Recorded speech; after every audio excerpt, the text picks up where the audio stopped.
Mesdames, Messieurs, ladies and gentlemen, accueillons, please welcome, votre animateur préféré, your favorite host, Shaun Starr. In the car with Starr, out of the car, the interviews. Hope you've enjoyed what we've done so far. We've had a lot of fun with some very interesting guests.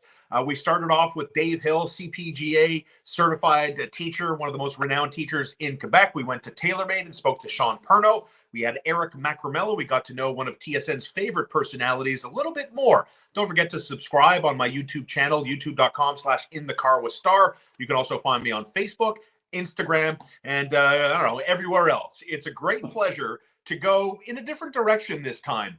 I don't know how many of you are aware of John Facenda.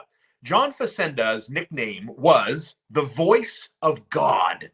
He was the official voice of NFL films, the Frozen Tundra at Lambeau Field. That is the great, late John Facenda. I have our equivalent of the Voice of God, the pride of Quebec. You hear him nationally. He represents Canada on Olympic stages.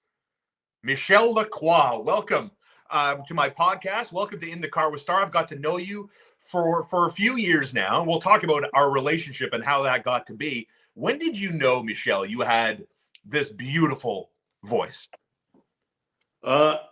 Thanks for having me, first of all. And believe it or not, if we're going back in time, I had the opportunity to work and talk with the Voice of God himself, because when Montreal had a football team in the USFL, I was sent in Philly and in Jersey to do some recording sessions for the NFL films, and the Voice of God was right in the studio, right beside me.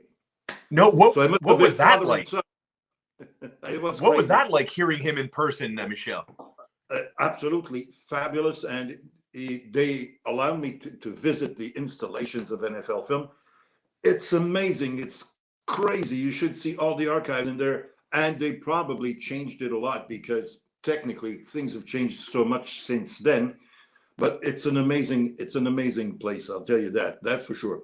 Going back to the Voice, I don't know. No, it goes back so many years. I was studying at the time in what is now called sports management, and somebody said, "Well, we need an announcer for an Olympic wrestling competition for the Quebec Games." So I said, "Well, I'll do it."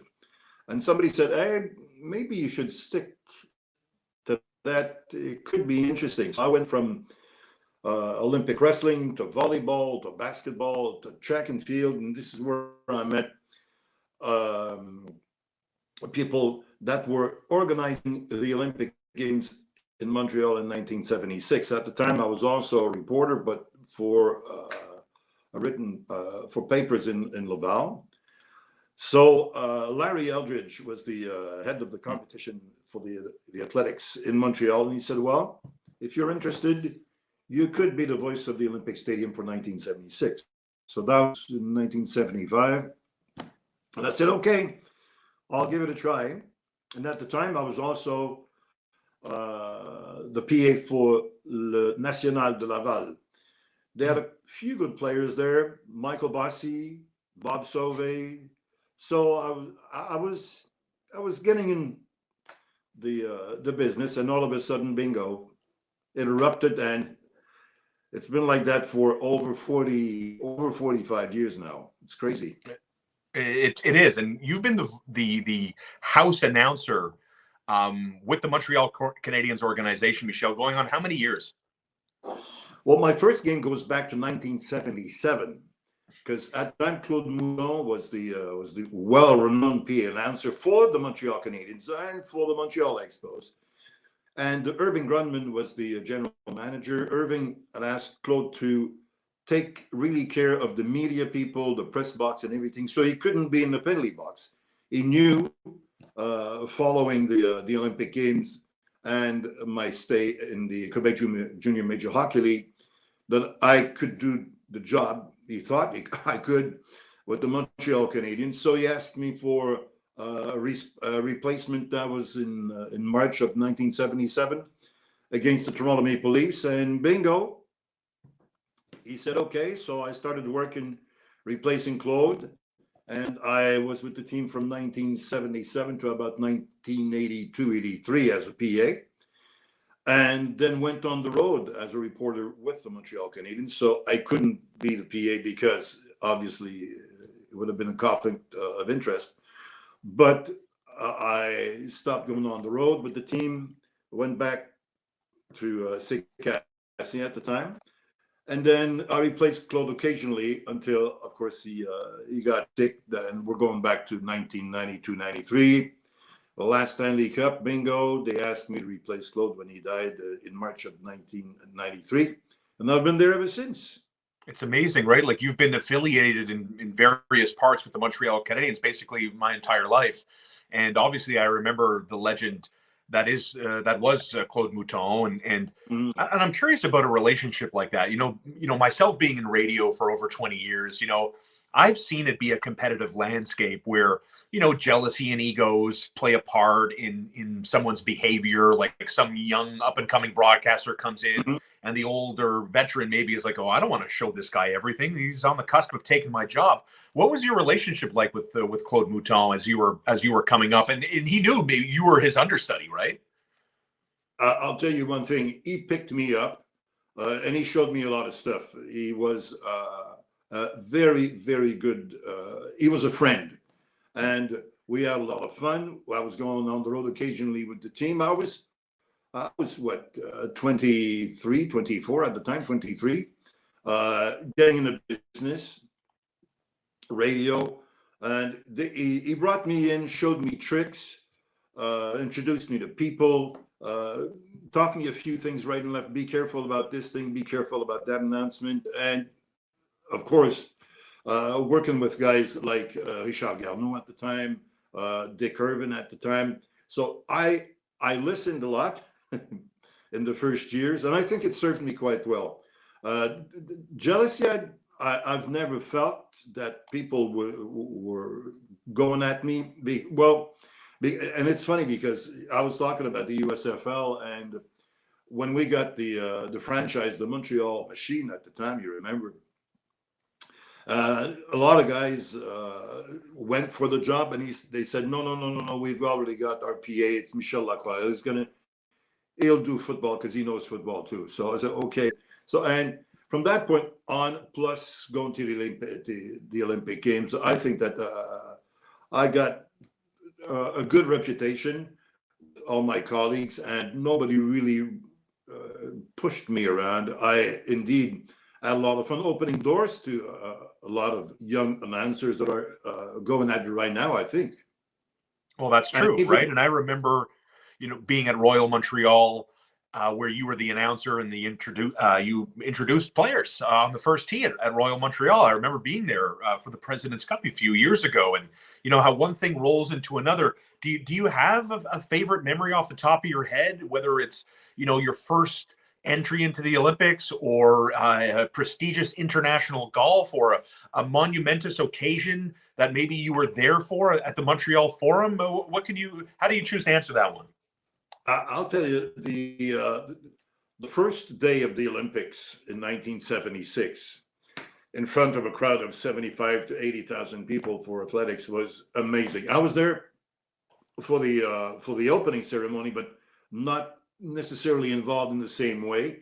But sitting on in that chair, and I was doing the French and English, and there was also an English announcer. You've probably known him, Dave Reynolds. Sure. We're going way back in the CFCF. I mean, we're talking. Yeah, I know the name. Yeah. And Dave and I were colleagues at the Olympic Stadium for the athletic events, and that was amazing. To be honest with you, that is really something unique in a career at 23 years old to be able to be the voice of a main event home. It was unbelievable. Of course. If we go back in time, my first NHL game was also very special because I told friends and my father, I said, I'm going to be working the game tonight. He said, okay, all right. And at the time we were sitting in a penalty box because now we're out of there because of COVID, the protocol. But there was a fight in the first period. 10 players were going at it, and Serge Chavard got a broken nose. I think it was Pat Boutet and Ian Turnbull. Pat Boutet held Serge Chavard, and a sucker punch by Turnbull broke his nose. So this is the way it started for me. First NHL game, a brawl in the first period. So I sat the entire first period in the stairs right in the back of the penalty box, and it started that way. So I remember Claude calling me and said, "Welcome to the NHL." So you just can't forget moments like this. And of course, the last game played at the Montreal Forum was something absolutely amazing. The first game at the Molson Center then, plus I'd say a few other Olympic games. I remember in Japan, well, introducing dignitaries like the emperor or the queen. I mean, it's something special. And indeed, the 2007 President's Cup, when I had the opportunity to introduce President Bush, the father, George Herbert Walker, the 41st. That was also amazing. But after all, what I like to say is that my job as the announcer is not to put myself in the light, but to introduce people that they're going to be in the light. That's the main thing. I think. I've said so many times, I don't score goals. I only announce them. Yeah. And you're the best at it. But there's a way to do it. That's it. And so were you there for Maurice Richard passing the torch to Pierre Turgeon? Absolutely. Yeah. And so I think about that moment, and I think about Saku Koivu's first game back from overcoming cancer. Yeah. And obviously, like, I'm getting shivers on my arms thinking about it. How do you, like you said, like, you're not the story. You're the messenger. Et le but compté par le numéro 11, Saku Koivu, right? And then you let the crowd take over. You're good at it. Well, I listened to you my whole life. Mish, what about, like, knowing when to come in? Whether it's the 9-minute ovation for the Rocket, or whether it's the appreciation from the fans for Saku's return. How do you know, like, when do you get that feeling, says, okay, the applause, the ovation has gone on, now's the time? Or is there somebody behind the scenes saying, okay, Mish, go ahead, you got the green light? No. I mean, it's all part of the emotion. You got to go with the flow. You just cannot interrupt an ovation the way people reacted for Maurice Richard or for Saku Koivu. But there's one thing you don't like as a PA is to let the applause die down. You get the feeling that you've got to stop it at the right time, and that's it. I know our fans. I know because I've been there on so many occasions. There's a little gap that you say, okay, this is my spot. I've got to go right there. Otherwise, you lose it. It's an ovation that lasts too long is not good. It's like, and I remember Saku looking at me, telling me with his, okay, let's get moving. No, we're not there yet. We're not there yet. I'll tell you when. And bingo, you got to interrupt that ovation to say, okay, folks, let's move on. It's not easy. And to give you another example, when Jean Béliveau, when we had that special ceremony for Jean, we're going back 4 or 5 years ago, when prior to the game, when I announced that, okay, that moment of silence, it's probably, when we say a moment of silence, they usually last 10 to 15, maybe at the most 20 seconds. For Mr. Bill, it lasted 50 long seconds. And you don't want anyone in the crowd yelling something stupid, so you've got to be careful. I stretched it out the more that I could, and that's probably the longest moment of silence ever for me, anyway, as a PA.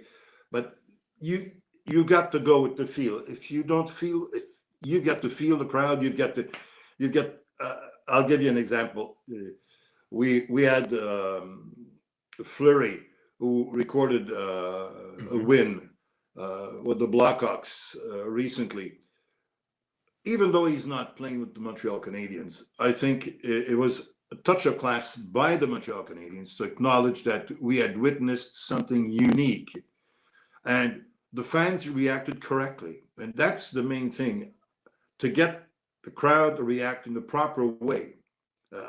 I could give you tons of examples on first goals or 10,000 games by so-and-so, but or announcing a goal during the Olympic Games with a little smile, because Olympic Games and NHL games are not the same.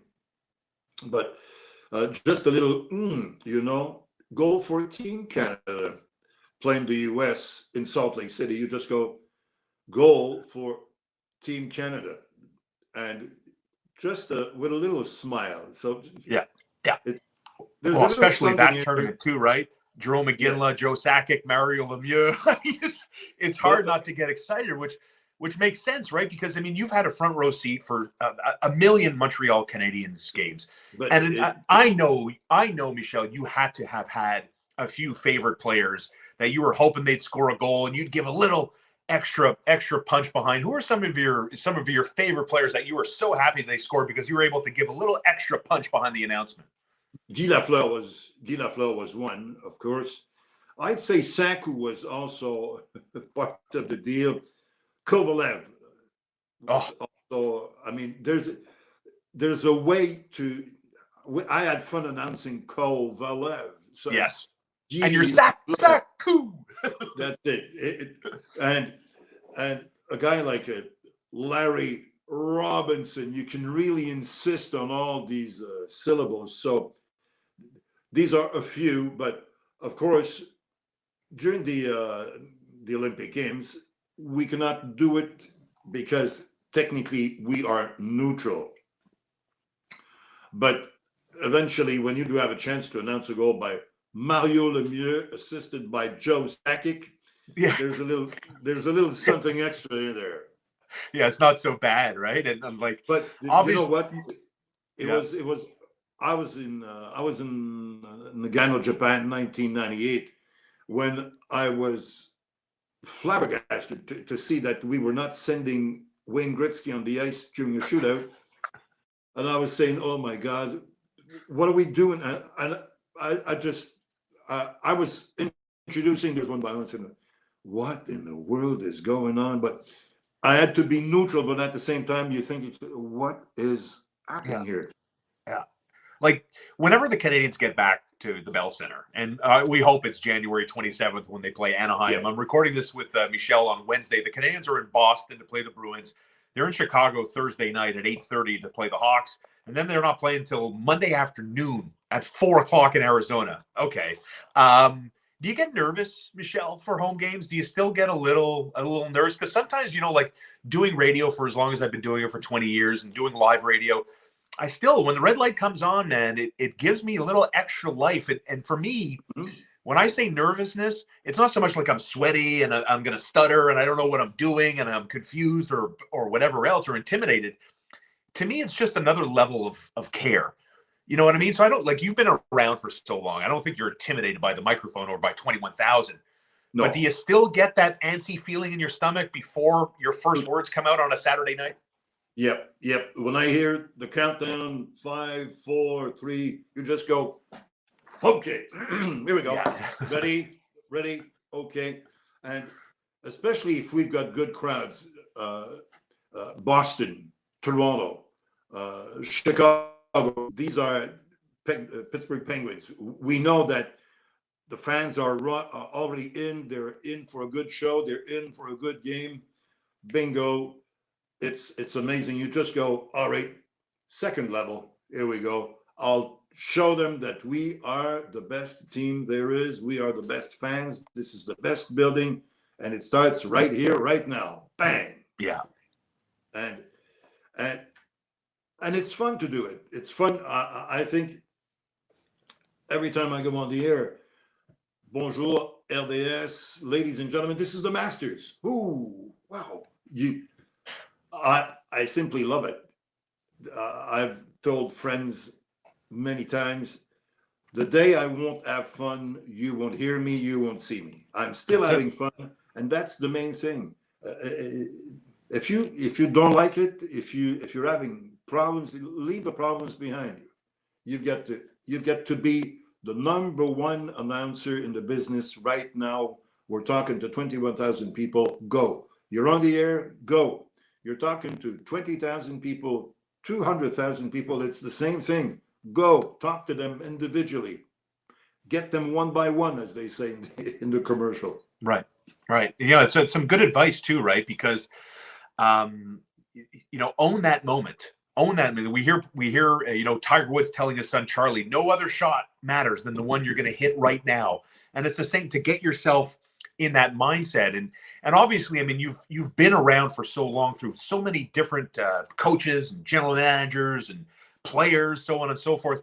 Do you get stopped a lot by, the hockey fan on the street thinking that, well, Michel Lacroix is the house announcer. He's been with the Canadiens since the 70s. He must have some insight. Do people like pick your brain, say, hey, Mich, what Berge is like, and what Carey Price, what's going on there? Is Weber really retired? Do people think you have you're like the assistant general manager, the inner workings of that dressing room? A lot of people think that indeed I'm the assistant general manager, but you know what? I'll be there for 45 years. Basically, why am I with the Montreal Canadiens still after 45 years? It's because I never talk about hockey. They tell me, oh, what about that trade? What about that guy? You know what? What do you think about it?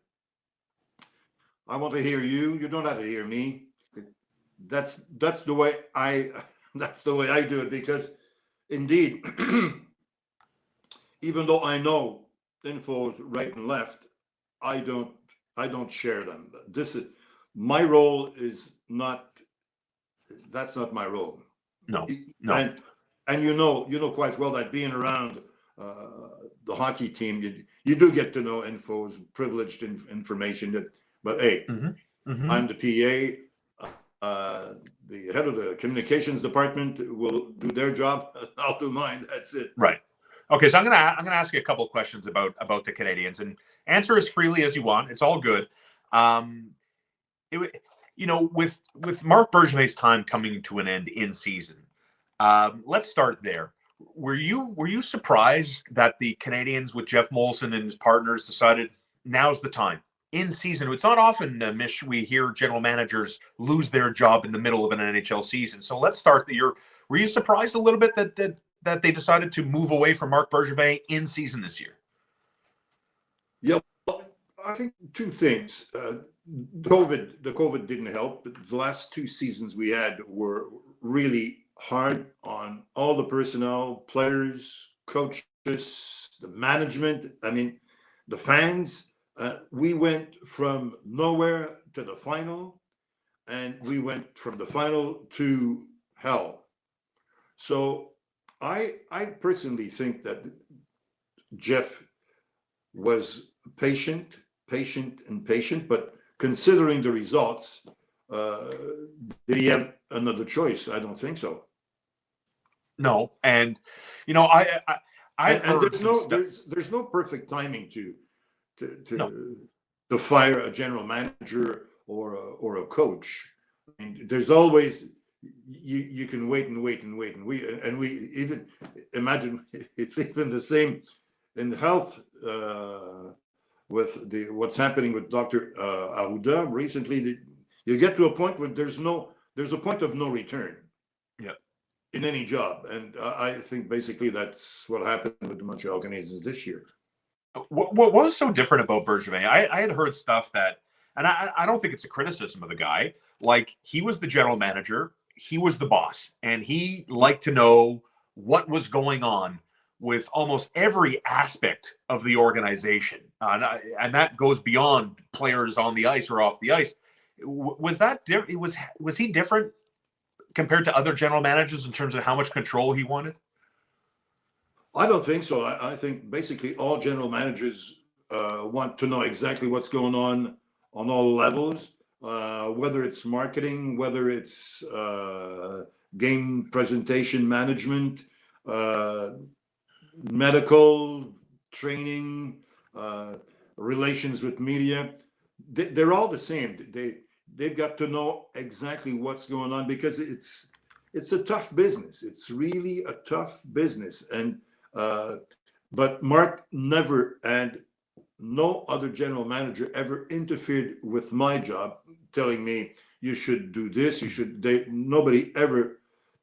We insisted on basic points, but Mark was no different than Serge Savard at one point, or Gauthier.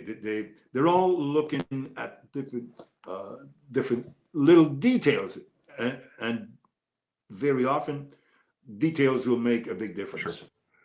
Sure. Pierre Gauthier never tried to convert you to becoming a vegetarian, eh, Michel? No.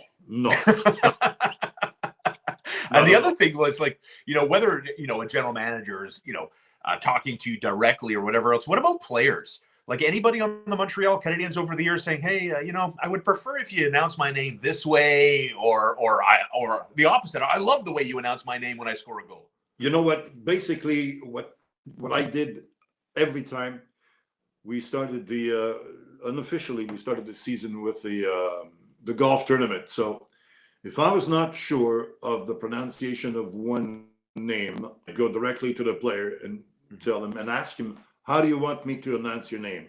Like, it's when Armia showed up in Montreal, it was Joel Armia. Okay. But Armia is from Finland, so it's Joel Armia. I said, okay, you want me to call you Joel Armia? I'll go with Joel Armia. Same. I was Mike Camilleri. You remember? Mike. He said, my mother gave me a name. It's Michael. Would you mind to announce Michael Camilleri? Absolutely no problem. Same thing with Chris Higgins. No, Christopher. Okay. We'll go with Christopher Higgins. Is that okay with you? Very fine. But I'll tell you one thing. Christopher Higgins, not once, but for the rest of your life, because I'll tell you, I'm not changing your name over in the next 3 weeks or so. It will be Christopher Higgins for your entire NHL career, believe me. And well, I went to players every time. Is it okay that way? Yeah, I love it. There are. And a lot of guys are happy when I because I used to be very close to the visiting team dressing room. The guys would say, "Oh, okay, I've got my goal. My goal is now okay. I've scored in Montreal. You announced my name. I'm okay for the rest of my career." Yeah. Well, I gotta tell you, man, like, as an Anglophone, born and raised Quebecer that's fluently bilingual, I could read it, write it, and speak it.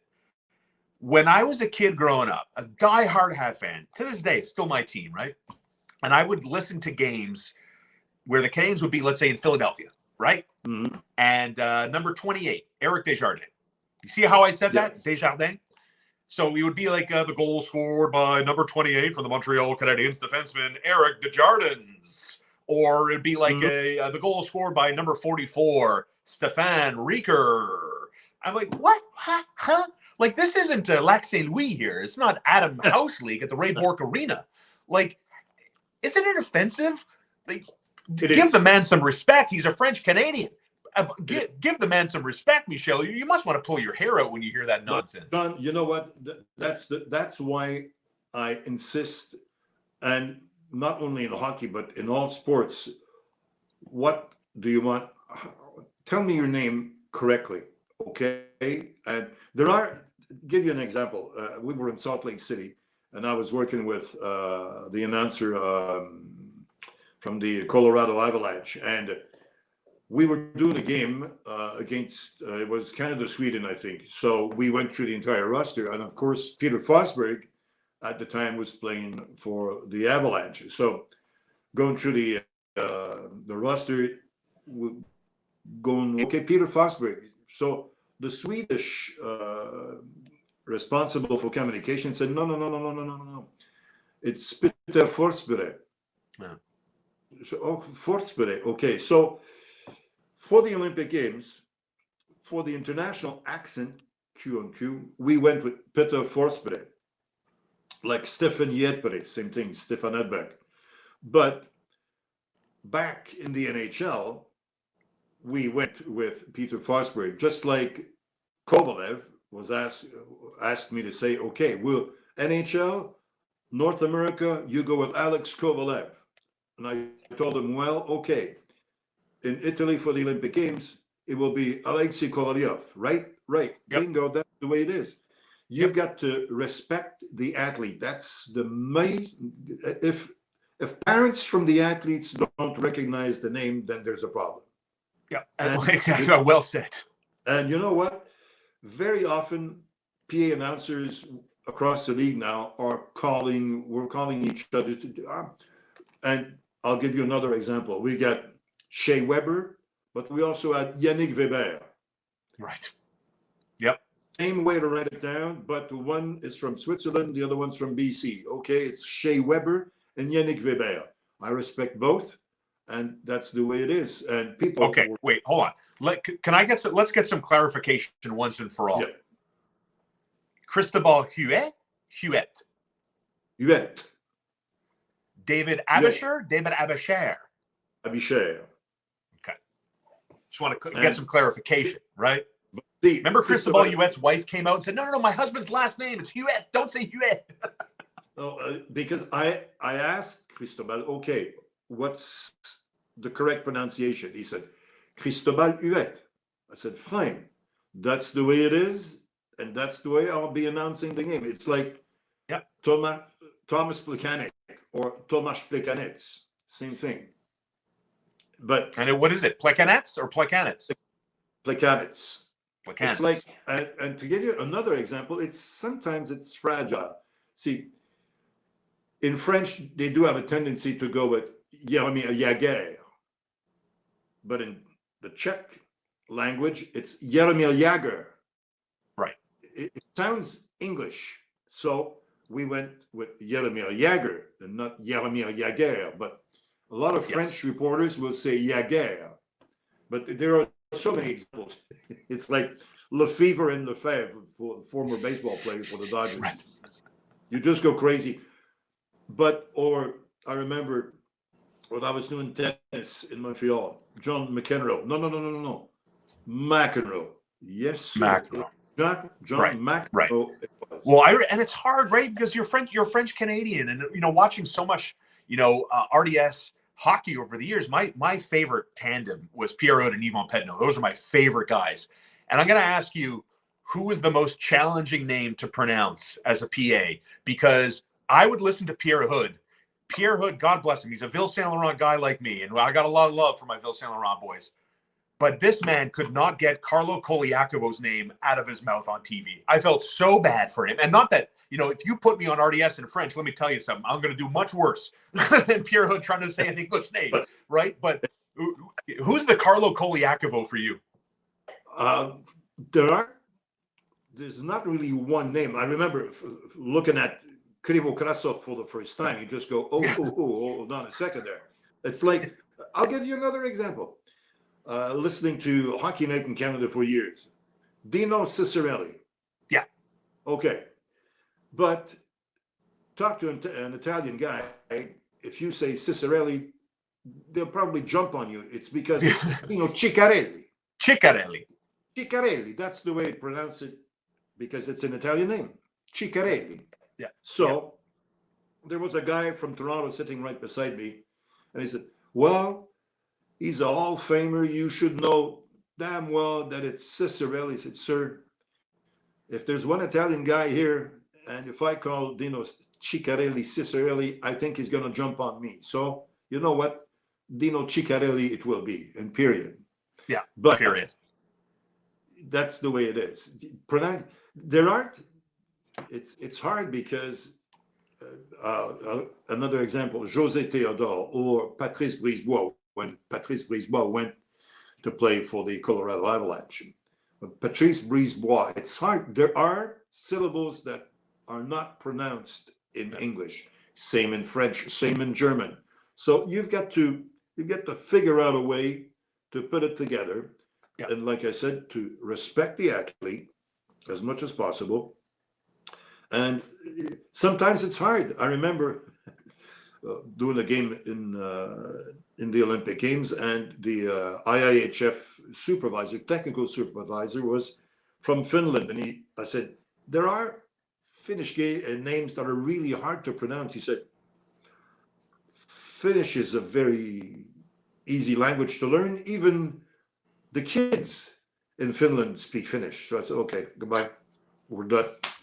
Yeah. You just, well, that's it. Like if you're listening to this and you aspire to be one day in the shoes that Michel Lacroix occupies, I think there's some valuable nuggets of information there. Have an ear, pay attention, do your homework. Don't be shy to communicate. Like if you're working at the Ray Bourque Arena for a Lac St. Louis game, don't be shy to go to the opposing coach and say, hey, listen, player 32, how do I say his name? You know what I mean? And that's how you work your way up. And you know, Michel, you sound great. You look great. Obviously, proud members of the Kanawaki Golf Club here. And obviously, you know, membership, you can send out an email, head over to the Kanawaki Golf Club website and inquire and see what's what. It's for my money, I think Michel could back me up. It's the best facility to play golf. And look, it's like 10 minutes from downtown Montreal. So why not? Michel Lacroix there. I'm there. We used to see Marc Bergevin when he was the general manager. Marc Bergevin was a member at Kanawaki with us. And Mathieu Darche and Bob Gainey and Jose Theodore and who else? Max Pacioretty. Ed Jovanovski was a member there for a while. And great. You know what? Kanawaki was the best kept secret before you and I started talking about it. Yeah, it's a wonderful golf course. The membership is absolutely fabulous, and it's, you know what? If you want to play fast, if you want to have fun, that's the best spot there is. Well, as you know, Mish, I love to play fast. Playing fast golf is my thing, and you know it's funny too, right? Because I remember seeing Jose Theodore at Kanawaki, like my first year as a member there, and I see Theodore. I said, "Oh my, wow, that's Theodore! So cool, right?" Theodore's walking down the ninth fairway. The ninth hole at Kanawaki is the signature hole. It's a bowl green. It's a long par 3. He plays like 250 from the back, anywhere between 170 and 190, depending on the other tee boxes. And I see Theodore walking down the ninth fairway, going to the green. And I kid you not, Mish, it's like mid-July, man. And I look and say, man, that's Theodore. Tatouage all over his arms, playing golf in leather pants. Guy was playing. I mean, this man was all about style, more than anything else. And last year, I'm standing on the first tee, waiting for my turn with my boys, and I see a guy standing behind me, and I stare at him. I look, I'm not sure, and then I look again because my gut's telling me I know that guy, and I look and I squint and I stare at his face, and I go to my buddy. I said, "That's Bob Gainey." And he looks, he goes, "No, that's not Bob." I'm like, "Well, Bob's a member." And he's like, "Yeah." And I just out of curiosity, I went, "Hey, Bob." And he looks and he goes, "Hey, how's it going?" I said, "I knew it was you, Bob." And then he goes, "Who are you?" And I said, "I'm Shaun Starr. I work for TSN. I'm a colleague of Mitch Melnick." Bob Gainey and Mitch Melnick know each other very well. They have a common interest in music, right? And he looks, "Oh, you're Shaun Starr. I was listening to you on my way in today. Man, you're funny. You made me laugh." I almost fell over. I could have walked away. I said, "There you go.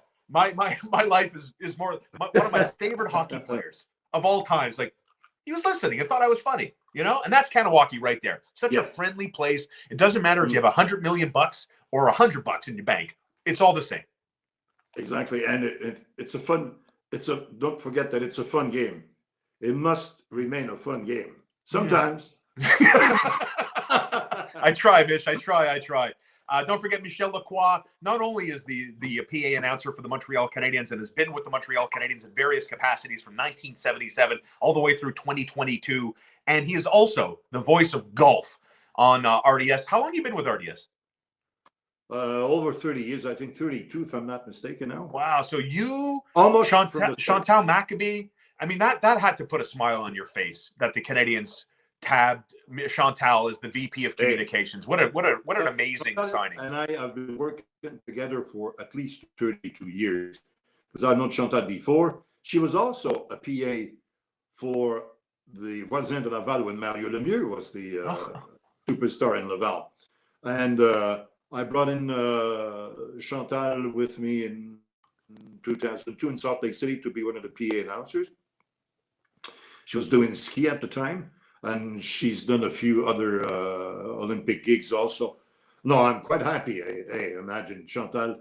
She's such a professional. You won't believe the way she prepared each time for every game. Everything was closely monitored. She wanted to be the best.